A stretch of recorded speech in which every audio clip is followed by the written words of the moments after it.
घबराए हुए, परेशान, लाचार, बेबस हो चले हैं ट्रंप। अल्टीमेटम ये दे रहे हैं कि 48 घंटों में सर्वनाश कर दिया जाएगा ईरान का। प्लान्स नहीं बता रहे हैं, लेकिन बातें तमाम की जा रही हैं। कहा यह भी जा रहा है कि अपना सबसे खतरनाक हथियार वो मैदान में उतारने वाले हैं, जो इस जंग के रुख को बदल कर रख देगा। फिर कौन उन्हें कह रहा है कि ये तो बेबस और लाचार है?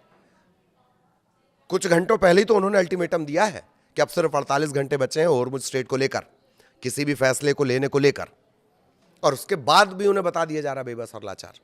नमस्कार, मैं ललित प्रजापति। इसी के इर्द गिर्द चर्चा। 48 घंटे की धमकी दी गई ईरान को, जवाब तत्काल आ गया। ईरान के केंद्रीय सैन्य कमान ने अमेरिकी राष्ट्रपति ट्रंप की धमकी को खारिज कर दिया। उन्होंने कहा था अगर 48 घंटे में ईरान शांति समझौता स्वीकार नहीं करेगा तो बुनियादी ढांचे नष्ट कर दिए जाएंगे, पावर प्लांट नष्ट कर दिए जाएंगे, सर्वनाश कर दिया जाएगा। जनरल अली अब्दुल्लाही अलीबादी ने खातम अल अनबिया केंद्रीय मुख्यालय से एक बयान जारी किया और कहा, शब्द देखिए, बेबस, घबराई हुई, असंतुलित और मूर्खतापूर्ण कार्रवाई। ये शब्द ट्रंप के लिए इस्तेमाल किए गए। किसने इस्तेमाल किया वो भी हमने आपको बताया। अब्दुल्लाही अलीबादी ये हैं। उन्होंने कहा कि अगर अमेरिकी जायोनी दुश्मन कोई भी आक्रामकता दिखाता है तो हम बिना किसी सीमा के अमेरिकी आतंकवादी सेना द्वारा इस्तेमाल किए जाने वाले बुनियादी ढांचे, जायोनी शासन के बुनियादी ढांचे, उस पर लगातार और विनाशकारी हमले करेंगे। वो कर भी रहा है, वो तो बता के करता है कि मैं यहां हमला कर रहा हूं। ऐसा नहीं है कि आप बातचीत की आड़ लो, टाइम बाय करो, अपने बड़े बड़े जहाज़ों को पहुंचा दो, बातचीत करते करते अचानक से दूसरी तरफ से पीठ पे छुरा भोंक दो। नहीं, ईरान बता के करता है कि मैं यहां हमला करने जा रहा हूं। आपने उसके इंस्टीट्यूट्स पर हमला किया, उसने कहा कि अब मैं आपके यहां हमला करूंगा।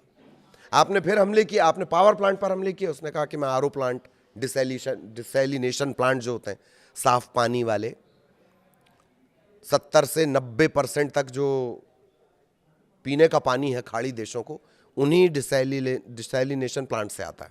उसने कहा मैं वो उड़ा दूंगा। वो उड़ गए तो सोच लीजिए 6 महीने लग जाएगा बनने में। अब देख लीजिए कि प्यास से मरना है या मिसाइल से। खैर, वापस आएंगे। ये साफ कर दिया अलीबादी ने कि अगर आप कोई ऐसा हमला करते हैं, जायोनी वो इजराइल के लिए, ज्यूइश इजराइल के लिए बोल रहे हैं, अगर आप हमारे बुनियादी ढांचे पर हमला करेंगे तो हम भी बराबर से हमला करेंगे। ट्रंप ने ट्रुथ पर क्या लिखा था याद है? जब मैंने ईरान को समझौता करने या होर्मुज स्ट्रेट खोलने के लिए 10 दिन का समय दिया था, समय तेजी से बीत रहा है, 48 घंटे बाद उन पर कहर टूट पड़ेगा। इसी के जवाब में, इसी ट्रुथ पर जो ये लिखा गया, बोला गया, उसके जवाब में अलीबादी ने कहा है कि इस संदेश का सीधा सा अर्थ है कि नरक के द्वार तुम्हारे लिए खुल जाएंगे, नरक के द्वार तुम्हारे लिए खुल जाएंगे। ट्रंप ने होर्मुज स्ट्रेट को लेकर ईरान को चेतावनी दी थी। होर्मुज स्ट्रेट के चलते तमाम जगहों पर पूरे विश्व में एक तरह से ईंधन संकट जैसी स्थितियां आ गई हैं। और कल ही हमने आपको बताया होर्मुज स्ट्रेट तो अलग है, दूसरा जो जल डमरू मध्य है, जो दूसरा स्ट्रेट एक और पास में है, उस पर भी नजर है ईरान की। ट्रंप ने अपने सोशल मीडिया अकाउंट पर लिखा, मैंने ईरान को खाली कर 48 घंटे में हम कहर बनकर टूटेंगे। ईरान में नष्ट किए गए अमेरिकी लड़ाकू विमान पर ट्रंप प्रशासन ने अभी तक कोई आधिकारिक टिप्पणी दी नहीं। कर भी कैसे सकते हैं? हां, साहसिक बताते हुए उन्होंने यह जरूर कहा है कि जो पायलट को रेस्क्यू किया गया है, पहले कुछ क्रू मेंबर रेस्क्यू कर लिए गए थे, फिर पायलट को भी रेस्क्यू कर लिया गया। पहाड़ियों के बीच में पायलट छिपा हुआ था, अब तक जो जानकारी है।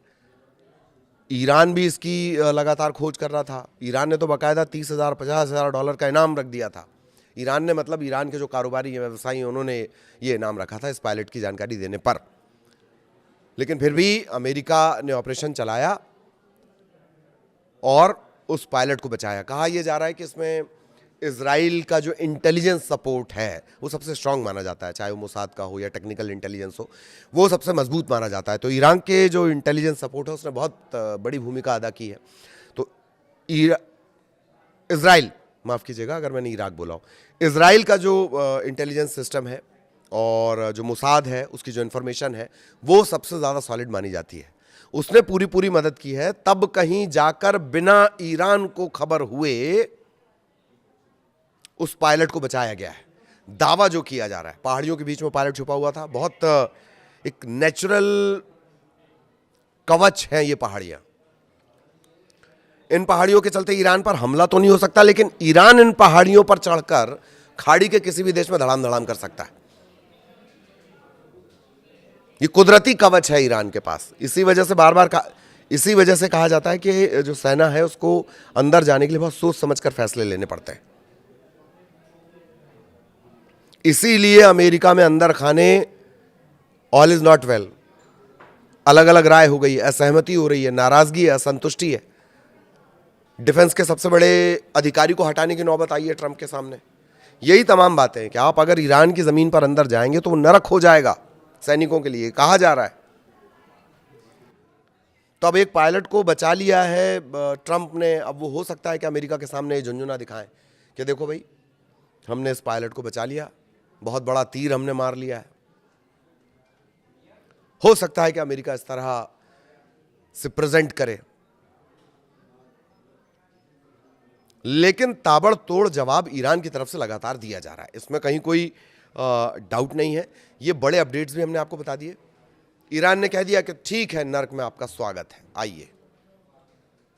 अब 48 घंटे बाद ट्रंप क्या कर रहे हैं? क्या वाकई कोई कहर बनकर वो टूटेंगे, या फिर वो जो बार बार कहा जा रहा है कि सेफ एग्जिट, इज्जतदार एग्जिट वो ढूंढ रहे हैं, इज्जतदार एग्जिट वो ढूंढ रहे हैं